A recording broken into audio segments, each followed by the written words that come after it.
Good evening, all my dear subscribers and who are watching me right now. We are very lucky, honestly speaking. Honestly, we are very lucky because today we have got a world famous academician with us. So today, basically, this is a conversation for you and from post-colonial perspective and who the person is. First of all, you would like to know. I hope you know because already I have notified you. So he is Professor Ato Quayson. Professor Ato Quayson is a fellow of Ghana Academy of Arts and Science, the Royal Society of Canada. In 2019, was elected corresponding fellow of the British Academy, and he is right now the professor of English at Stanford. This is very basic, what should I say, basic intro I have given for him. And world literature, honestly speaking, is very much enriched with his contributions. So, without further delay, I would like to welcome our very dearest professor, Ato Quayson, on my channel.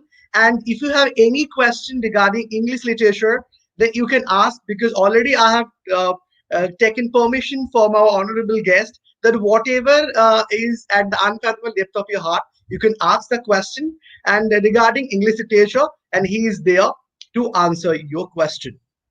So I'm welcoming Dr. Ato Quayson from Stanford University.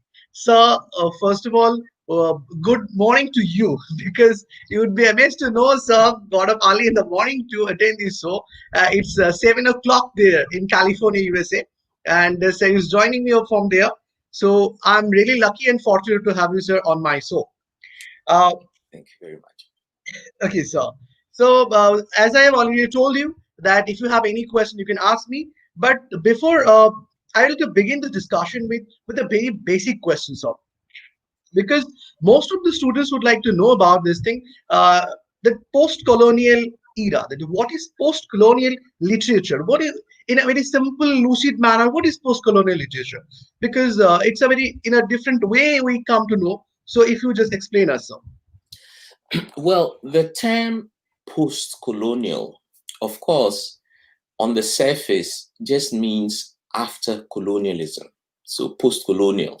And in fact, in the 1970s, when the term was very much in use, it was used by political scientists mainly to refer to the period after colonialism. However, from the late 80s and 1990s, the term was adopted to expand beyond simply after colonial.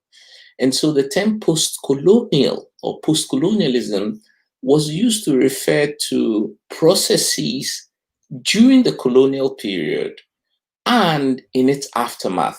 And so post colonial is now no longer a temporal marker. It doesn't simply mark a historical transition.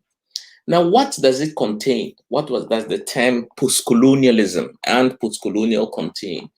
It refers to a number of themes, the number of themes that you see in post-colonial studies.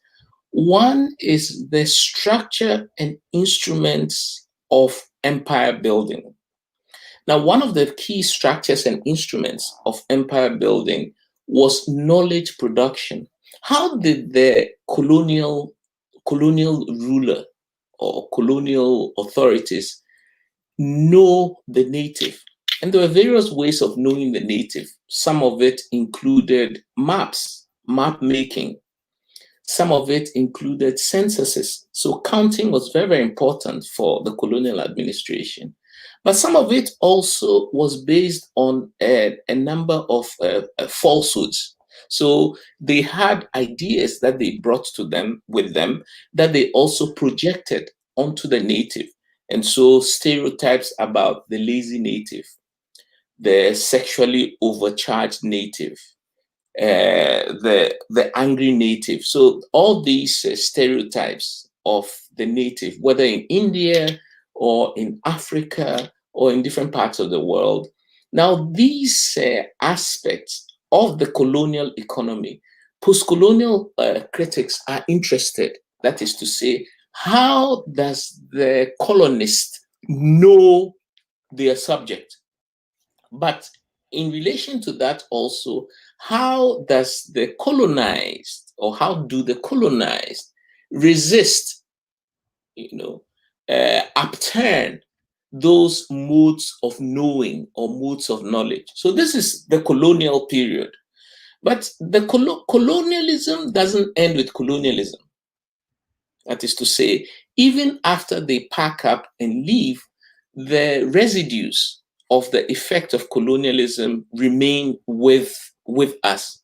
In India, you are very much familiar of the class distinctions, the elite formations, certain people who are elite and who collaborated with the colonial administration and who therefore were left with positions of authority. But also, if the differences between Muslim and Hindus, a very touchy subject for you all, was also partly intensified under colonialism. And then, of course, there was partition, and partition was a straight down the line colonial project, to divide a once a unified continental landscape. So the effects of colonialism do not end with colonialism. So the fact that they have packed up and left does not mean that it's all over. And so post-colonial literature is interested in representing, examining, and exploring all these things. Thank you very much, sir.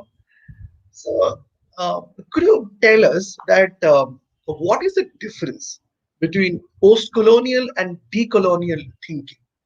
Is there any Okay. difference? There is a difference. Now, decolonial, shall we say, decolonial discourse or thinking emerges in the process of decolonization. So, in the process of decolonization, so colonialism is still there, and in the process of decolonization, there are various persons who begin to produce instruments for thinking about how to decolonize. And India is famous. Both Gandhi and Nehru were very famous international figures, and they inspired decolonial thinking in different parts of the world. From my part of the world, from Africa, we also have Kwame Nkrumah, first president of Ghana, and these Amilcar Cabral and others.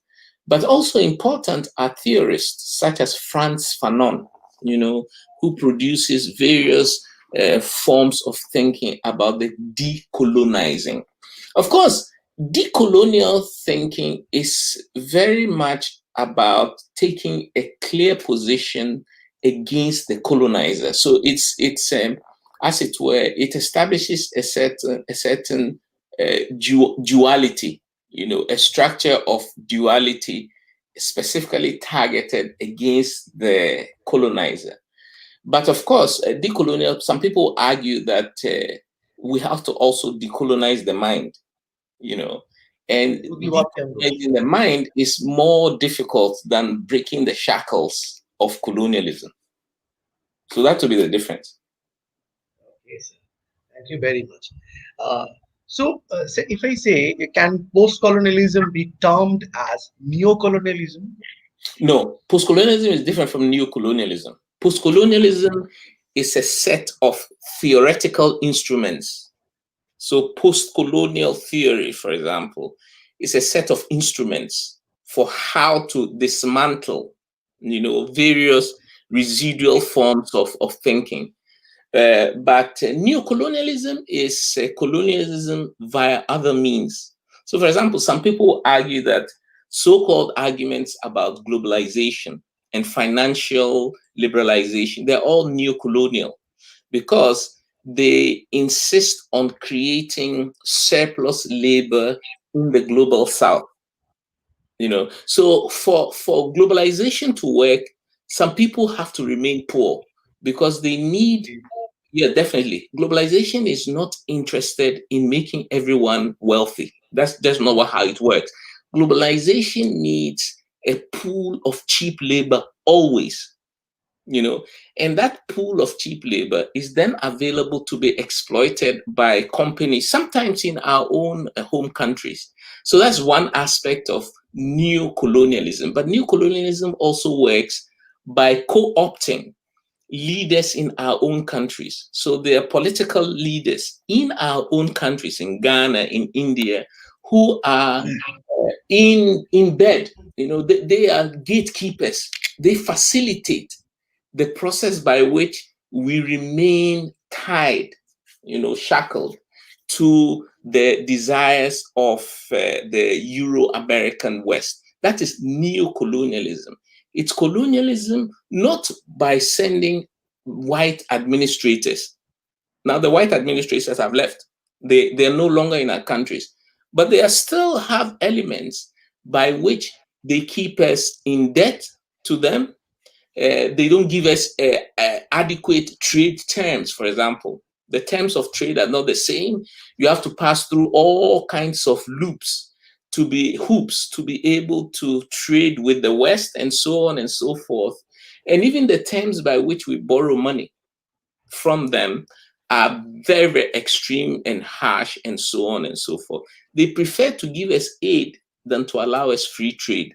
That's all part of neocolonialism. Okay, thank you.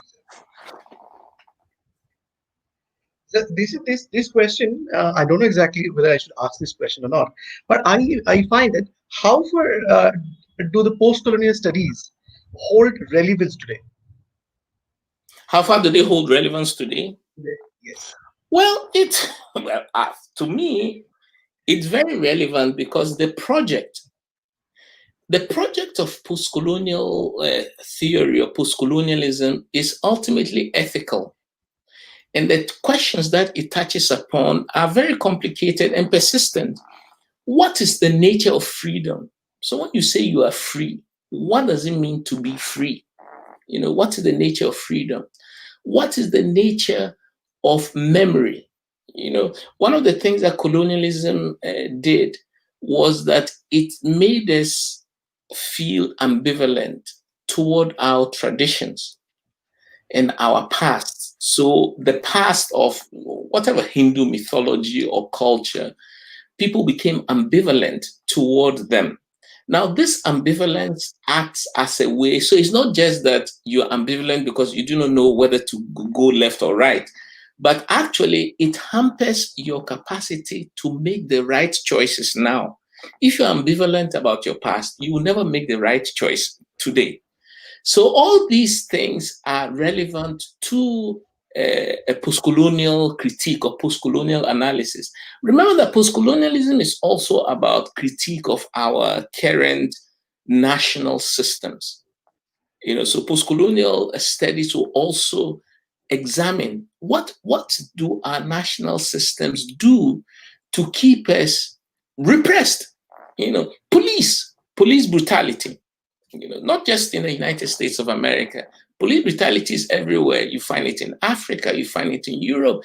All these are because the security services, and this is not to dismiss the relevance of the police. Please don't take me wrong. But the postcolonial analysis will say that these instruments of force, are residual instruments of keeping the population docile. The instruments of force are residual instruments for procuring docility, that they want us to remain in a certain mode of docility and acquiescence to the laws that come down. So many parts in Africa, so this is not just in the United States, of course, the images are, but in Africa, police are, because of COVID, the police have run riot. They are violating people. They are beating people. What is the meaning of this? It is that these security instruments are also instruments of exacting docility and so on. Now, all these mean the postcolonial kind of analysis is relevant. Now I talk about that I would like to know from you. So your upcoming book, I think this book is going to be published in 2021, which I have found this one. This is the title is Tragedy and Postcolonial Literature. And in this particular book, you have examines the tragedy and tragic philosophy from Greeks through Shakespeare to present day. Yes. And I think the lecture that the proposed lecture that you're going to deliver on a platform of Hadon Chandra Mahavidyalaya, the Arundhati Roy is a very celebrated text, and on that this book also covers this particular lecture also. So if you say a few words about the book and the lecture for us, it will be easy Of for us to. course, of course, of course, of course. Now, the book Tragedy and Postcolonial Literature, that's the title. It says it will be published in 2021, but it's going to come out soon. Normally, when Okay, they that date, I'm hoping to have a physical copies in the next few weeks. But of okay, course, that's great. That's great. yeah, but the publication date is 2021. That's fine. Just so you're correct there. Now, what I sought to do in the book is a number of things. First of all, in the history of tragedy, the word tragedy for ordinary people. So when you see the word tragedy used in the media, you know, it normally is used to mean something sad or catastrophic. And so you see a word like, the tsunami in Japan was a tragedy, or the political mismanagement of the economy was a tragedy, something like that. However, this usage, common usage, is different from the specialized usage relating to literary artifacts. Now, in literature or in the theory of tragedy, tragedy in the pure sense, the purists will tell you that tragedy only applies to the theater. So the purist, and the reason is that the word tragedy derives from ancient Athens, with the Greek tragedians, Sophocles and Euripides and Aeschylus. And then it goes through a series of processes from the Greeks through the Romans. And then there's a reflowering in Renaissance Europe, Shakespeare, Racine, and so on and so forth. But in the 19th century, so the purists will say tragedy can only mean theater. However, in the 19th century, and this is too complicated for me to get into, by the end of the 18th century and into the 19th century, German philosophers, people like Heidegger and Schiller and so on, think about tragedy in a different way because they think that tragedy says something about the human response to the sublime.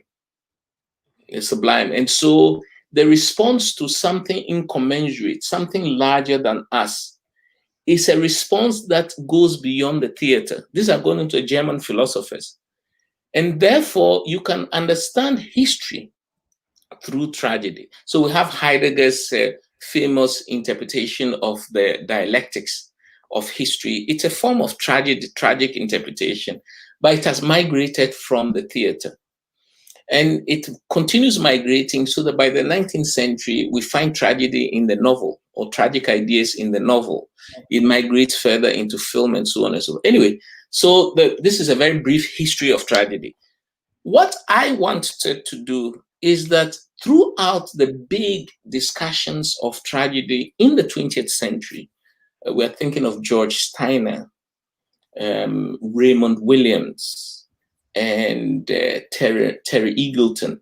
These are all big, literary scholars. They talk about tragedy as if tragedy is only a Euro-American expression. So they're not interested in expressions of tragedy outside of Europe. Part of my argument is that from the late 20th century, from the 1980s, many of third world writers won big awards. We're talking of the Booker Prize, we are talking of the Nobel Prize. So people like Najib Mahfouz and Gabriel Garcia Marquez, and Wole Soyinka, and V.S. Naipaul. The list is long. Part of my argument is that it is no longer possible to talk seriously about tragedy. Remember that I said tragedy has migrated.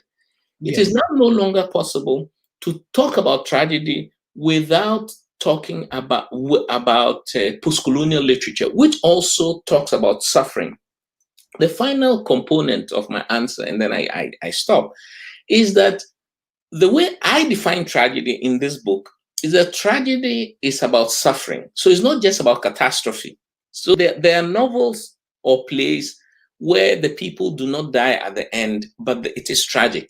Even in the Greeks, we had it in the Greeks, there were examples of plays. The Oresteia, Aeschylus' Oresteia ends well. People don't die at the end. At any rate, for me, tragedy, I define tragedy via the concept of suffering. But what is suffering? Suffering for me is the feeling of self disintegration. Anything that makes you feel that you can no longer experience a form of integration will generate suffering. And so, what are the elements that generate this feeling of self disintegration? Poverty can make you feel disintegrated. The loss of family and friends, what the Aristotle calls philia. So, if you woke up one day and all your family was dead, you start feeling that your self is disintegrating. Now, my argument is that post-colonial literature, or indeed post-colonial societies, have lots of examples of factors that demarcate the disintegration of the self. You see? And part of it has to do with the legacy of colonialism. So this is what, in brief, I've tried to be brief. There's much Mhm. more, but I've tried to be brief. This is what I'm trying to do in the book, and I use various things, including Arundhati Roy's novel. I'm eagerly waiting for the book to get published because I hope that I will get a copy, and one day I will take an interview on that particular book. Okay, On the book, I'll take an interview. Yes. okay. And, on Friday, we are going to have a lecture on this thing. So if you just tell us about what exactly you were going to tell us in very short in that. Very short. I'll make it short because there's more. Now, Arundhati Roy's novel, when it first came out, I think in 1997, it was a big hit. And you can see why. It's very beautifully written, very poetic, and so on. What I'm interested in, though, is the world of the children, Esther and Rahel. Rahel and Esther. They are, when the novel has two timelines. The first timeline is when they are 7 years old and some very bad events take place. And then the second timeline is when they are 30 years old. So from age 7 is when the bad things happen. And then age 30, so there's a cut, is when they return back to the hometown, Yemenem, to in a way to revisit the past.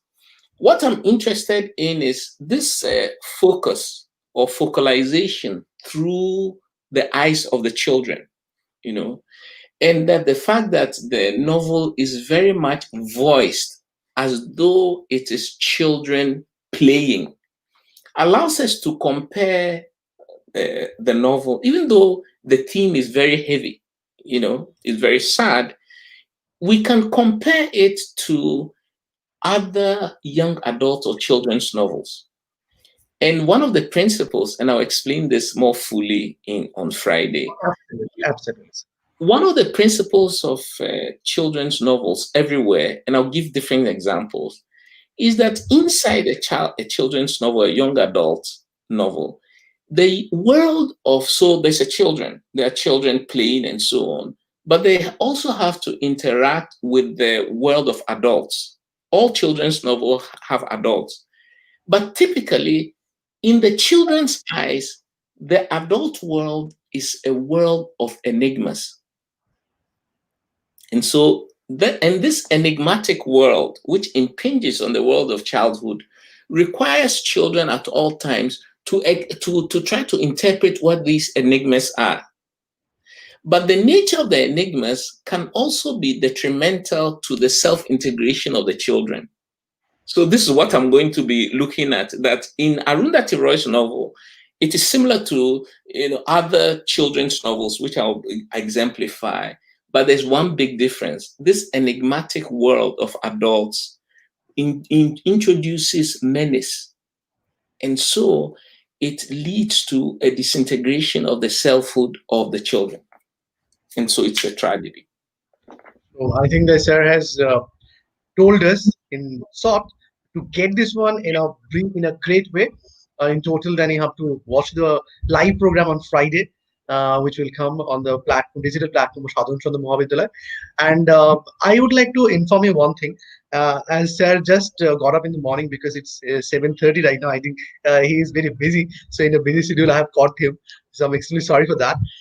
So all my subscribers who are watching right now, for you, sir has already started one YouTube channel. So it's my honest request to all of you to help you only to cater a literary help to you. Sir has started. So I would like to request you to subscribe his channel and to get benefited from this channel because I have watched it. I'm a really fan of all his lectures, and every day he also posts lecture on Facebook. So if you watch this thing, even right now, sir has been delivering lecture on Greek literature. So I used to have a one session with our honorable sir on Greek literature only, and particularly so that we will have a very in a deep knowledge and knowledge sharing on Greek literature. So this is all right now because it's quite more early morning and there are other works to do. So I don't want to just I would like to just tell sir thank you very much for joining me. And if you have anything to say, sir, please, sir. It's very important for as many people as possible from the global south to subscribe and watch my channel. So please, I want as much as possible for this material to go beyond this Europe and America. It's really important, these discussions, for various reasons. One is that social media, you find a lot of entertainment and people putting out pictures of their cats playing pianos and so on, or recipes, how to cook biryani. You find lots of videos on YouTube on how to cook biryani and so on and so forth. But it's rare to find really useful, thought-provoking, educational material. The other thing that you find on YouTube typically is people ranting about something. So you see somebody talking about Hindu fundamentalism or about police brutality. There'll be less. So there's a lot of ranting, raving and ranting on YouTube. But the kind of thinking that we have, which is it's very slow thinking. But slow thinking because the objects that we are examining are complex objects, the literary objects that we are examining. So this you do not find, and you do not find this either by people like me, So it's important for me as proof that there is a home in social media for the kind of good quality reflections that I'm hoping to share, that there is a viewership for it, there's a followership. So I urge you all to visit the channel. Gautam will spread the exact channel and subscribe as much as possible and view it. There's more coming. Every Friday, a new episode will come. And I'll continue doing, there'll be episodes on Indian literature, what I know of Indian literature. There'll be episodes on cities. One of my research areas interest is urbanization and urban studies. So I have a whole slew of episodes on urban studies. I also have episodes that I'm preparing on disability studies. That's also one of my areas. So I urge you to subscribe to the channel. It's called critic.reading.writing on YouTube. So don't worry, I will make a separate video and I will upload on my channel. with Arj to subscribe your channel, sir. Thank you. And on this very note, sir, I would like to uh, uh, convey my heartfelt thanks to you for joining me and for telling sir this is for me, because in the morning you got up early and you have given your valuable time to us. So one more request I have, that if you have a time, that in one day whenever you have a time, then I would like to discuss in detail on Greek literature. You Okay. are you are giving lectures in your channel, but is a kind of discussion that today, next day, whenever you have a time, then if you just provide time. Okay, we can do that next week. Yes, yes, yes, sir. Definitely, sir. So, sir, would you like to say anything about my venture, what I have been doing for a long time? Because, Well, I'm very impressed. I'm very impressed by your, first of all, the way you approached me. You know, I've been approached by several other institutions in India, but I'm turning them down. I've agreed to three. You are the only you are the first person I agreed to, and I've agreed to two yes, others, and I've said no to all the others because I can't do everything. But I'm very impressed. This is my first experience addressing an Indian audience. So I've addressed Indians everywhere in the world, but not in India. I'm very impressed by the research that you did. I don't know how you managed to. First of all, I don't know how you managed to track me because so that's very impressive. Also, how you managed to find the date of publication of my new book, because I didn't tell you. You found it yourself. So it yes, sir. means that you are focused, and when you want something, you really go for it. So all this is very impressive. Your students are really lucky to have you, because I was telling some colleagues of mine yesterday that economists always have predictive models. So they'll have a model with full of statistics and full of tables and graphs and so on. They'll say in 5 years' time, from this model, this is how the economy will look like. Actually, us in humanities, in literature, also have models. We also create models to predict human motivation, sadness, happiness, and so on. And the way we model is the way that our students also find guidance from. But we are too modest in talking about our model. So I like your model, basically. This is in long to say I love your model. Thank you very much, sir, that you have responded me. And I was, honestly speaking, I was overwhelmed when I got response from you, sir. And thank you once again. And most of them, I'm taking one text, this one. This is from Esha Mukherjee writing. I really enjoyed it, so we'll wait eagerly for the next discussion. I hope that sir has given me a word. The next week we're going to talk about Greek literature, and particularly in detail. So Esha, don't worry, sir is there for all of us. And sir, on this note, thank you very much for joining me.